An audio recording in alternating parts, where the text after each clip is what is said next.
네, 제가 논평 한 대 이어서 뭐 더 질문이 있으신가요?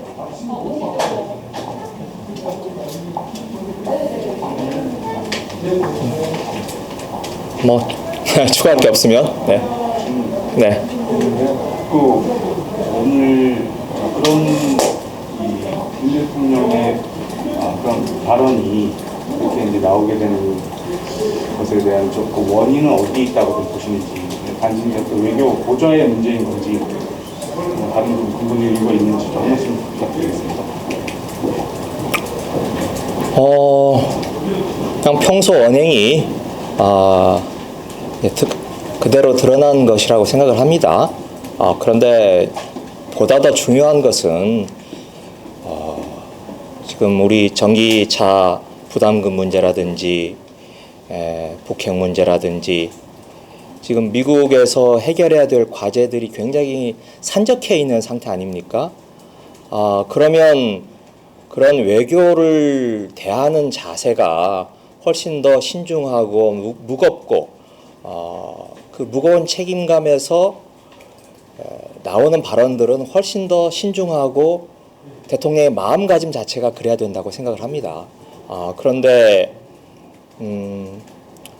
평소의 언행이 그냥 그대로 시장 바닥에서 쓰던 용어들이 그대로 나왔다는 것은 국민들의 삶을 책임지고 있는 대통령으로서는 도저히 상상할 수 없는 그런 자세와 마음가짐이라고 생각을 합니다.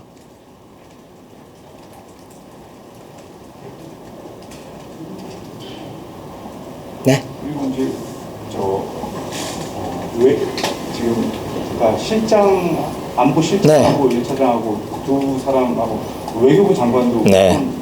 사퇴. 네, 그 외교 안보 라인 뭐 국방이나 통일의 문제는 아니니까요. 주로 지금 한일 외교 또 런던에서의 조문 외교 이게 지금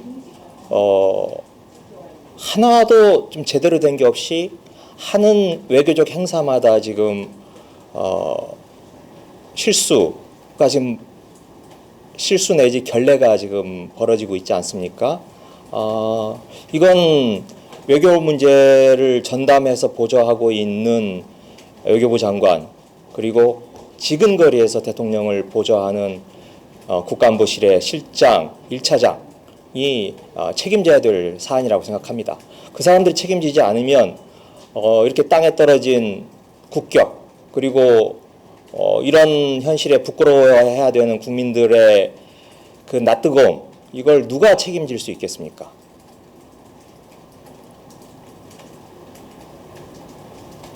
네. 근데 이번에 이제 그 외교가 그런 거를 위해서 일단 가서 그 회담이나 이런 것들이 좀 짧게 이루어졌잖아요.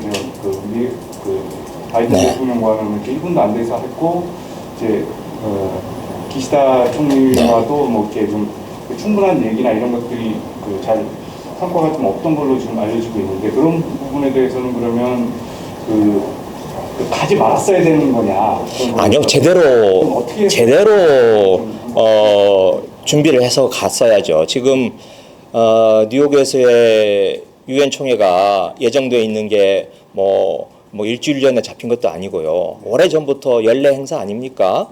그리고 IRA 문제가 어제 오늘 터진 문제가 아니고 그러면 그 문제가 처음 발생했을 때부터 어떻게 이 문제를 해결하기 할까? 그리고 그걸 위해서 미국 대통령 또 일본 총리와 언제 어떻게 어떤 의제를 가지고 만날까 하는 것에 대해서 수많은 외교관들이 있지 않습니까? 외교부 장관부터 안보실장부터 그러면 그 다 국민들이 세금 내고 이런 일을 하라고 고용을 한 건데 이런 식으로 48초를 만났다.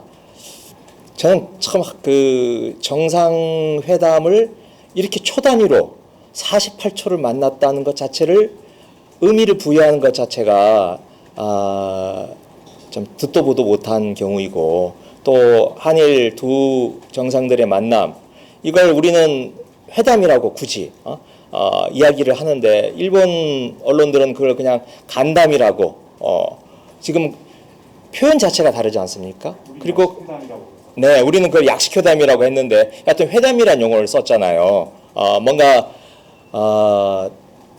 이 의미를 부여하는 내용으로서 회담이라는 용어를 썼는데 일본에서는 그냥 간담이라고 했던 거거든요. 그냥 가벼운 만남.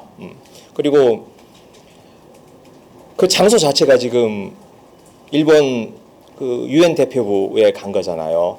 그러니까 만나달라고 졸라서 거의 일본 대표부까지 남의 집까지 가서 구걸하듯이 만났다는 것 자체가 이게 너무 좀 치욕스러운 일이죠.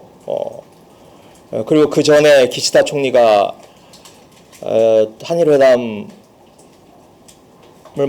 한일회담이 성사된 것에 대해서 성사됐다는 뜻한 우리 용산의 발표에 대해서 대단히 불쾌하게 생각하면서 그러면 안 만나겠다라고 언론에 공개적으로 얘기를 하지 않았습니까? 이러한 그 과정, 일련의 과정 자체가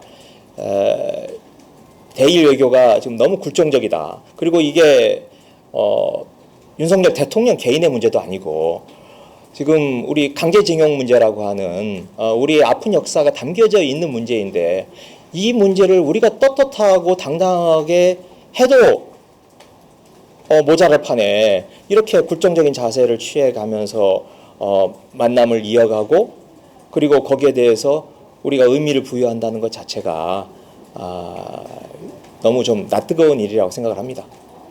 그러면 거기 이제 발표를 동시에 하지 않았다고 기시다 총리 측에서는 그렇게 주장을 하고 있는데 그럼 그것도 우리의 전례라고 그렇게 판단을 해요? 그렇죠. 네. 대개 그런 정상 간의 만남은 동일한 시각에 같이 양국에서 발표를 하는 게 뭐 통상적인 게 아니라 그건 원칙입니다. 그런데 우리가 그 원칙을 깨트리고 우리가 먼저 흔쾌히 수락했다 이런 표현을 쓰면서까지 한일 두 정상의 만남을 우리가 먼저 공표를 한 거죠. 아직 시간, 장소, 의제조차도 설정이 되어 있지 않은 상태에서 그건 반칙이라고 생각합니다. 그랬기에 일본 쪽에서 그렇게 불쾌하게 여겼을 거고요. 그 만난 거 자체는 뭐 성과 아니냐라고 그렇게 이제 우리 쪽에서는 얘기한다고 그러는데 그 부분은 그건 한번 그 내용을 한번 뚜껑을 한번 열어봐야 할 것 같습니다. 과연 한일 두 정상이 만나서 어떤 내용의 합의를 했는지 거기에 대해서 한번 좀 제대로 된 뭐 30분이라고 하는 짧은 만남이지만 한번 어떤 부분에 합의를 했는지 좀 자세하게 밝혀주기를 요청드립니다.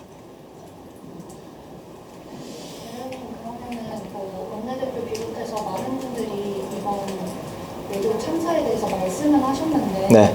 그러면은 당에서 어떤 액션을 그래서 제가 지금 요청드린 게 외교안보 라인의 전면적인 경질 및 교체가 있는데요.